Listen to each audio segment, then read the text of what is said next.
18장 22절에서 25절까지의 말씀을 저와 여러분이 교독하도록 하겠습니다.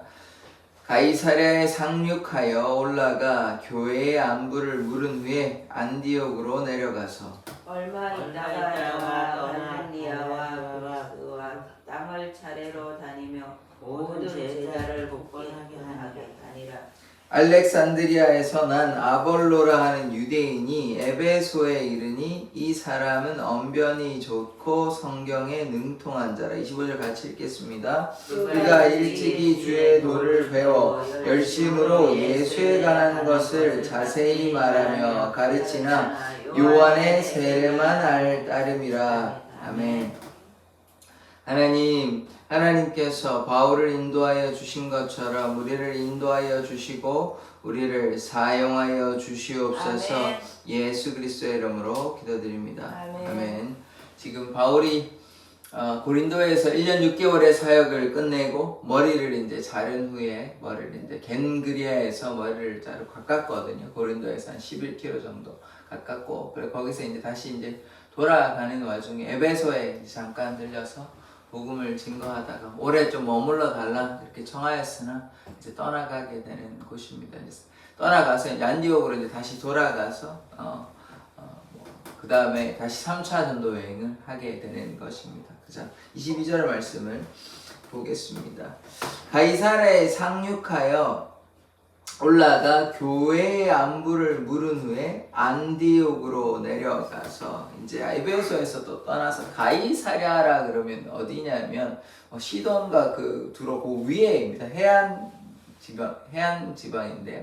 거기 가서 상륙하여 교회의 안부를 물은 후에 이제 가이사랴에 교회가 있다는 것이죠. 가이사랴가 어떤 곳이냐? 우리 고넬료 기억하시죠? 고넬료 이방인 중에 이제 예수님을 믿게 된 사람, 하나님을 믿고 이제 기도하고 경건한 사람이었긴 하나 베드로가 찾아갔죠. 베드로가 찾아가서 이제 세례를 베풀게 되는데, 그래서 고넬료가 어디에 있냐? 가이사랴에 있습니다. 그러니까 가이사랴가 뭐가 있냐? 교회가 있죠. 고넬료, 적어도 고넬료도 있고, 고넬료만 있는 것이 아니라 고넬료 가정 주위의 사람이, 그러니까 시간이 좀 지났을 것 아니에요. 1년 6개월이 있었으니까 한 2년 이상 지났다고 우리가 본다면 교회가 많이 확장이 됐겠죠. 얼마나 많은 사람이 믿는지는 알 수가 없으나 적어도 상당한 사람들이 이제 예수를 믿게 되는 역사가 있었다. 그러니까 바울이 이제 그것을 이제 알고 있는 거죠. 교회에 가서 가이사랴에 가서 이제 교회에 안부를 전한다. 거기 가서 이제 그들을 격려하고 이렇게 어떻게 지내는지도 확인도 하고 이렇게 되는 것입니다. 그리고 이제 그렇게 한 다음에 어디로 가냐? 거기에서 다시 위로 가서 이제 안디옥으로 이제 내려가게 되는 것입니다. 사실 지도에서 보면 올라가는 것인데 올라가는 거 내려가지 반대로 보면 내려가는 것이니까요. 그래서 이제 안디옥으로 가게 됩니다. 23절의 말씀. 얼마 있다가 떠나 이제 안디옥으로 돌아갔어요. 이제 얼마나 있었는지는 모르겠습니다. 그냥 얼마 있다가라고 며칠인지 한 달인지는 모르겠는데 얼마 있다가 갈라디아에서 갈라디아입니다. 부르기아 땅을 차례로 다니며 모든 제자를 굳건하게 하니라. 이 제자라고 하면 예수님의 제자를 가리키는 거니까 다른 말로 예수님을 믿는 사람들을 어떻게 하면 굳건하게 한다. 여기 갈라디아와 부르기아는 지금 예전에 1차 전도여행에 루스드라 더베 거기 아시죠? 거기가 이제 갈라디아 땅이고 부르기아는 거기 안에 있는 속해 있는 곳인데 그렇게 예전부터 부르기아라고 부르기 때문에 거기 가서 이제 거기가 1차, 2차 전도여행 했다는 곳이잖아요. 이제 2차 전도여행 거기 확인했다가 이제 마게도냐에 가서 이렇게 쭉 돌아서 이제 돌아오게 되는데 배를 타고 지금 거기 가서 이제 요즘 잘 지내시냐? 신앙생활 잘하고 계시냐? 이제 목회 활동, 전도 활동 하는 거죠. 그러니까 이미 전도를 했고, 복음을 전하였고, 그들이 이제 신앙생활을 잘 붙들고 잘하고 있는지, 예수님의 말씀에 순종하고 있는지, 이런 것들을 확인하고 이제 확인 차원의 것을 하는 것이죠. 그러니까,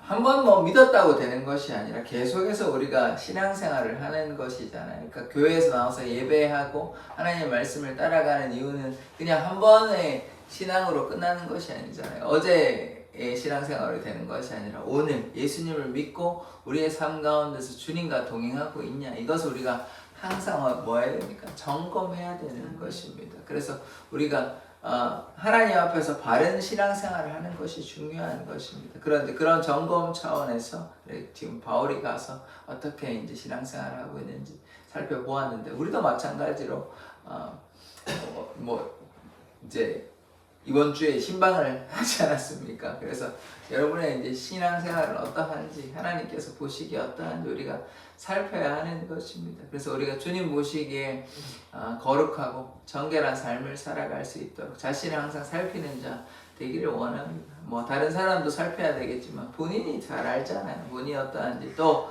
누가 말씀해 주십니까? 성령께서 말씀하여 주십니다. 성령께서 우리의 삶을 인도하여 주시고 말씀해 주시기 때문에 성령의 음성 듣고 하나님의 음성 듣고 거기에 반응하는 자 되기를 원합니다. 그래서 이제 지금 어떻게 되냐면 3차 전도 여행입니다. 이제 1차 지금 저 혼자 얘기하는 것 같은데 1차 전도여행 끝났고 이제 2차 전도여행 끝났고 3차 전도여행 시작되었습니다. 몇 차 전도여행 시작됐다고요? 계속 질문합니다. 제가 이러면 제가 원래 질문을 많이 하는 제가 스타일인데, 설교할 때 여기 와서는 제가 질문을 안 하는데 좀 당하시기도 하시고 모르는 거 물으면 좀 힘들어 하시는 것 같아요. 질문을 안 하는데 계속 이제 물어보고 그러니까 같이 이렇게 호흡하는 설교하거든요. 원래 제가 막 그렇게 하면 좀 너무 힘들어 하시니까. 예. 3차 전도여행 이제 시작되었어. 몇 차 전도여행 시작됐다고요? 3차 전도여행. 지금 지금 설교 시간 딴 생각하시면 안 됩니다. 예. 뭐 새벽 예배 나오신 거면 너무 감사하긴 한데, 예, 알겠습니다. 3차 전도여행 시작됐습니다. 그래서 1, 2차 전도 여행 때 방문했던 곳 다시 이제 가가지고 제자들이 이제 예수를 믿는 사람들이 신앙생활 잘하고 있는지 점검하는 그런 것을 하고 있는 것입니다. 근데 24절을 보면 알렉산드리아에서 난 아볼로라 하는 유대인이 에베소에 이르니, 오늘 이제 주목해야 될 인물 중에 하나가 물론 바울의 이제 활동을 계속해서 보고 있지만 바울과 또 별개로 아볼로라는 사람이 있습니다. 아볼로라는 사람이 경건한 사람이고, 이 아볼로라는 사람이 이제 뭐 바울만큼 많이 이렇게 부각되어서 나오지는 않지만, 그러나 아볼로가 상당 어느 정도의 역할을 했기 때문에 이제 아볼로라는 인물을 이제 보도록 하겠습니다. 에베소에 이르니 이 사람은 언변이 좋고 성경에 능통한 자라. 이제 성경, 여기서 성경이라고 하면 구약 성경이 가리키는 것이 신약 성경을 가리키는 것이 신약 성경이 쓰여있지는 않습니다. 그 이후에 썼기 때문에 뭐 제일 빠른 게 50년도가 60년도가 이렇게 예수님 태어나고 나시고 이후에 썼거든요. 그렇기 때문에 이 구약 성경밖에 없습니다. 그러니까 율법에 능통하고 또 어떻게 말을 잘한대요. 누가요? 아볼로가요.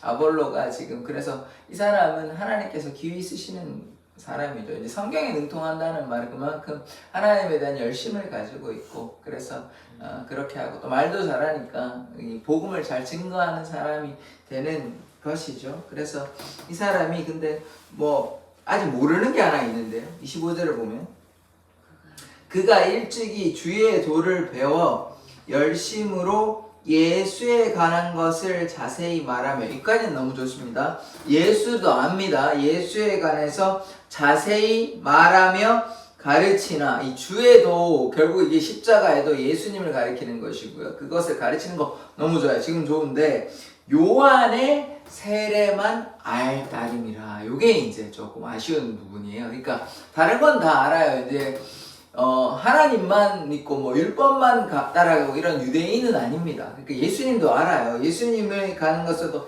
자세히, 심지어 어떤 일을 했는데 자세히 말합니다. 그러니까 한두 가지 얘기하는 거 가지고 우리가 자세히 말한다 이렇게 얘기할 수 없잖아요. 뭐 대충 아는 거죠. 어느 정도 아는 것이지. 자세히 말할 정도면 굉장히 깊이 있게 알고 있는데, 그런데 한 가지 이제 아쉬운 점은 무엇이냐? 요한의 세례만 알다. 이게 조금 아쉬운 부분이에요. 그러니까 우리가 예수님께서 뭐라고 말씀하셨냐면 성령께서 오셔서, 그리고 그 세례 요한 기억하시죠? 세례 요한이 내 뒤에 오시는 이에 나는 신들매도 신발끈도 이제 나는 풀지도 못하겠고 감당하지 못하겠다. 그래서 뭐가 있냐면 그분이 성령으로 불로 세례를 한다 이렇게 얘기했거든요. 그러니까 지금 요한은 뭘로만 세례합니까? 요단강에서 물로만 세례하잖아요. 물론 뭐 세례를 물로 하는 것도 있지만 예수님께서는 이제 불로 성령으로 이제 세례를 하시거든요. 사실 그러나 예수님께서 직접적으로 세례를 베푼 적은 한 번도 없습니다. 제자들이 세례를 베풀었습니다. 그러면 왜 안 했냐? 예수님께서 십자가에 달려 돌아가시지 않았잖아요. 그럼 제가 지금 새 사함을 받지 못했어야지. 십자가에 달려 돌아가시지 않기 때문에. 그러니까 예수님이 돌아가시고 난 다음에 성령께서 이제 세례를 베풀어야 이제 그게 이제 효력이 있는 거죠. 왜냐하면 십자가의 사건이 이유니까. 십자가 사건 전에 세례를 베푸는 것은 예수님께서 하나님의 아들 되시잖아요. 뭐 제자들은 이제 어떤 하나의 의식으로 뭐 회개하고 복음을 영접했다. 그렇게 우리가 이해할 수 있지만 예수님께서는 아직 그렇게 하기에는 안 되는 것입니다. 그래서 예수님께서 직접 세례를 베푸신 일이 없어요. 그런데 예수님의 귀한 사건이 하나 있죠. 뭡니까? 십자가의 사건으로 말미암아 그것이 마치 직접적으로 하시지 않았지만 세례를 베푼 거나 다름이 없는 것입니다. 십자가의 사건은 성경에서도 그렇고 우리 인류 역사에서도 그렇고 우리 한 개인에게도 그렇고 아주 중요한 핵심적인 사건입니다. 십자가의 사건으로 말미암아 우리가 세례의 효력이 나타나는 것이죠. 예수님이 십자가에 달려 돌아가시지 않았다면 우리가 세례 받는 것이 그렇게 의미는 없을 것입니다. 왜냐하면 죄를 사함을 받지 않는데 우리가 뭐 세례 받는 것이 얼마나 큰 의미가 있는 것입니까? 물론 뭐 그전에도 물 세례를 이렇게 하긴 했지만 가장 중요한 것은 예수님께서의 십자가의 희생으로 말미암아 유월절 어린 양의 보혈로 우리가 온전함을 받게 되잖아요. 근데 요거에 대해서 이 아볼로는 이제 제대로 알지 못했다. 그러니까 만약 이걸 알았다면, 그러니까 자세히는 얘기를 하긴 했는데 뭐 그 부분에 대해서는 좀 놓치는 것이죠. 그러니까 예수님께서는 십자가의 사건으로 인해서 십자가의 보혈로 우리의 죄를 사해 주시고 이제 성령과 불로 이제 세례를 하신다. 이런 거를 우리가 알고 있는데 이 아볼로는 뭐 자세히 공부하고 많이 알긴 하는데 이 부분에서는 좀 놓친 것이에요. 그러니까 요한의 세례만 알다릅니다. 물 세례만 하는 것이죠. 성령 세례, 불 세례는 이제 모르는 지금 상황인 것입니다. 요거를 누가 또 나중에 이제 내일 아니군요. 다음 주에 이제 보게 될 텐데 브리스길라 아굴라가 이제 요거에 대해서 알려줍니다. 이제 붙잡고 이제 알려주는데, 그래서 우리가 하나님에 대한 뜻을 하나님께서 우리를 향한 뜻을 온전히 바르게 깨달아야 하는 것입니다. 말씀을 공부하고 또 말씀을 묵상하는 자 되기를 원합니다. 이 아볼로가 지금 오늘도 보셨지만 말도 잘하고 성경에 능통하긴 하지만 이렇게 모르는 부분도 있잖아요. 그러면 뭐 해야 됩니까? 배우면 됩니다. 우리 베레아 사람들이 어떻게 했습니까? 신사적이기도 하고 좋은 사람들인데 성경이 맞는지, 이제 바울이 말한 게 맞는지 안 맞는지 한번 확인해 보는 거예요. 성경을 묵상하는 거예요. 상고한다고 이렇게 성경을 깊이 생각해 보는 것입니다. 그래서 우리가 말씀을 가까이 하고 말씀을 묵상하는 자 되기를 원합니다. 왜냐하면 말씀을 통해 하나님께서 역사하시기 때문에 우리가 하나님을 믿는 방법은 말씀을 통해서 믿는 것이 가장 진실되고 바르고 온전한 길입니다. 우리가 말씀을 제쳐놓고 어떤 이를테면 뭐 신비한 현상을 쫓는다든지 아니면 뭐 어떤 뭐 기도만 해가지고 성령의 역사만 이렇게 신비한 어떤 그런 것만 찾아가면 뭐 은사주의를 간다든지 그러면 굉장히 왜곡된 신앙이 될 수 있어요. 그래서 제가 말씀드렸던 것처럼 뭐 이단이나 혹은 잘못된 신앙들이 나타날 수 있거든요. 신비한 현상들만 쫓아가서는 안 돼요. 은사들만 쫓아가서는 안 돼요. 균형이 잡혀야 됩니다. 말씀이 중심이 되고 또 그 다음에 또 그렇다고 해서 성령의 역사를 은사나 이런 것들 또 무시해서는 안 되고 균형이 서로 잡혀야 되죠. 한쪽만 치우치면 안 돼요. 말씀만 또 막 너무 뭐 그렇게 하면 이것도 하나님의 역사잖아요. 성령의 은사도 기적도 하나님이 다 역사인데 이거는 뭐 아니고 뭐 말씀만 보자. 이것도 안 되고, 그렇다고 말씀을 그냥 다 제쳐놓고 뭐 하나님의 신비한 현상 이게 다 하나님의 역사 아니냐, 말씀이 뭐가 중요하냐, 지금 역사가 나타나고 있는데 이래서는 안 됩니다.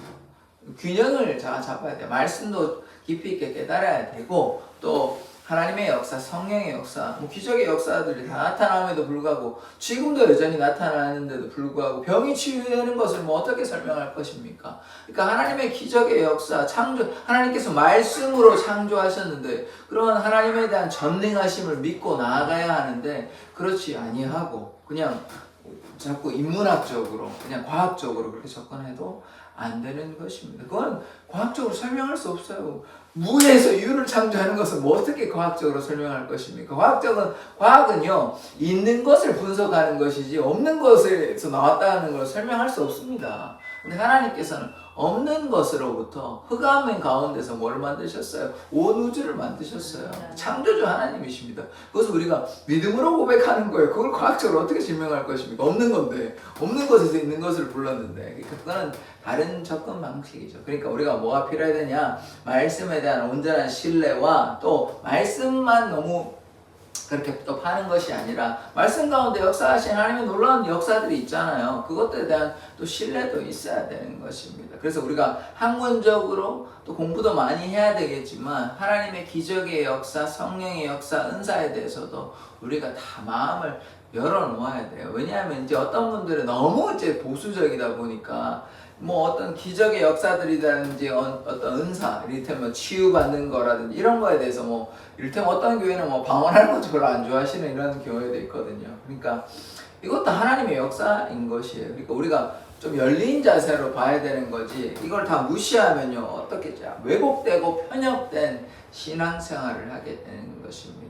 그러니까 성령께서 역사하시는 것이 하나님의 은혜이고 하나님의 역사 아닙니까? 방언하고 예언하고 치유하기에 다 성령의 역사예요. 그러니까 자녀들은 예언하고 청년들은 환상을 보고 아비들은 꿈을 꾸리라. 그리고 제자들이요 그냥 복음만 증거한 거 아니잖아요. 귀신을 내어 쫓았잖아요. 그리고 또 치유의 역사도 나타났잖아요. 예수님께서도 얼마나 많은 기적의 역사가 나타났습니까? 그래서 그것도 우리가 믿음으로 바라봐야 되는 것이지 그냥 뭐 그거 기적의 것들은 다 날려버리고 없애버리고 오직 그냥 말씀의 의미만 생각하자. 이것도 잘못된 것입니다.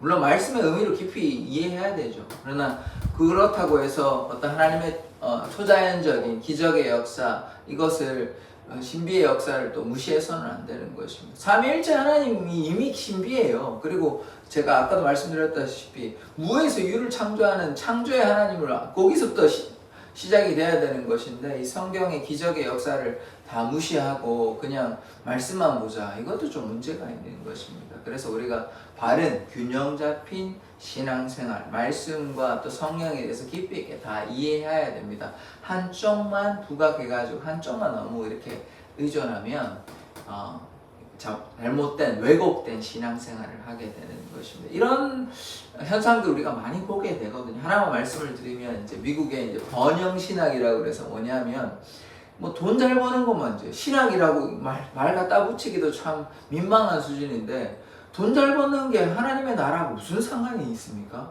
그러니까 이 땅에 잘 사는 것이 왜 어느 정도 복을 내려주시죠. 그런데 오로지 뭐 하나님의 뜻이 그냥 잘 사는 거만 있어요. 그러니까 돈을 많이 버셔가지고 그분이 그냥 일반 신자도 아니고 목회자인데요.